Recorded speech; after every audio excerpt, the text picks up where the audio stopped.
रामायण एक सच्चाई या एक काल्पनिक कहानी। रामायण सुनते ही हमारे मन में क्या आता है? ज्यादातर लोग इसे श्री राम की कहानी मानते हैं, जो एक महान भारतीय राजकुमार थे और जिन्हें भगवान के रूप में पूजा जाता है। उनके जीवन की कहानी पीढ़ियों से सुनी और सुनाई जाती रही है, लेकिन कुछ लोग इसे बस एक पुरानी काल्पनिक कहानी मानते हैं। तो सच क्या है? क्या वाकई श्री राम एक असली राजा थे, और क्या रामायण उनके जीवन का असली इतिहास है? इस वीडियो में हम इन सवालों के जवाब ढूंढने की कोशिश करेंगे। ये रामायण पर आधारित एक श्रृंखला का पहला भाग है, और अगर आपको ये पसंद आएगा तो हम और वीडियो भी लेकर आएंगे। रामायण सिर्फ एक कहानी नहीं। सबसे पहले, रामायण कोई साधारण कहानी नहीं है। इसे भारतीय उपमहाद्वीप की सबसे महत्वपूर्ण और प्रभावशाली कृतियों में से एक माना जाता है। भारत ही नहीं, बल्कि थाईलैंड, कंबोडिया, इंडोनेशिया और श्रीलंका जैसे कई देशों की संस्कृति भी इससे जुड़ी है। रामायण का प्रभाव इतना बड़ा है कि इसे हजारों सालों से अलग अलग देशों में अभिनीत किया जा रहा है। लेकिन सवाल ये उठता है कि अगर रामायण श्री राम की असली जीवनी है, तो क्या हमें इसके सबूत मिल सकते हैं? आइए सबसे पहले बात करते हैं वानर सेना की, जो रामायण की एक अहम कहानी है।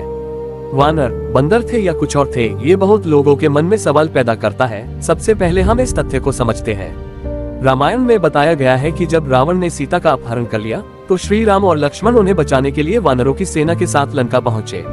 अब अधिकतर लोग मानते हैं कि वानर बंदर थे, लेकिन क्या ये सही है? दरअसल वानर शब्द दो शब्दों वन जंगल और नर मनुष्य से मिलकर बना है, जिसका मतलब होता है जंगल में रहने वाले लोग। अगर वाल्मीकि को बंदरों की बात करनी होती, तो वे कपि शब्द का इस्तेमाल करते, जो संस्कृत में बंदर के लिए होता है। इसलिए कुछ विद्वानों का मानना है कि वानर असल में मनुष्य जैसे दिखने वाले, लेकिन उनसे अलग कोई और प्रजाति थे।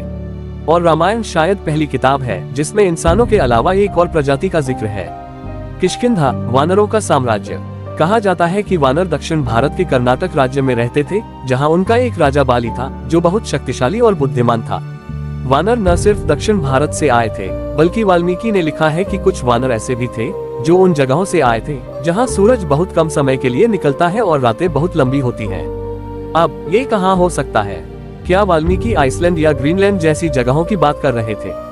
ये सब बातें रामायण को और भी रहस्यमयी और दिलचस्प बनाती हैं। क्या वाकई ऐसा कुछ हुआ था, या ये सिर्फ एक कहानी है? इस पर और भी रिसर्च की जरूरत है। तो दोस्तों, ये तो बस शुरुआत है। रामायण के ऐसे कई और रहस्यमयी पहलू हैं जिन पर हम आगे और चर्चा करेंगे। अगर आपको ये वीडियो पसंद आया हो तो हमें जरूर बताएं, और आगे के वीडियो के लिए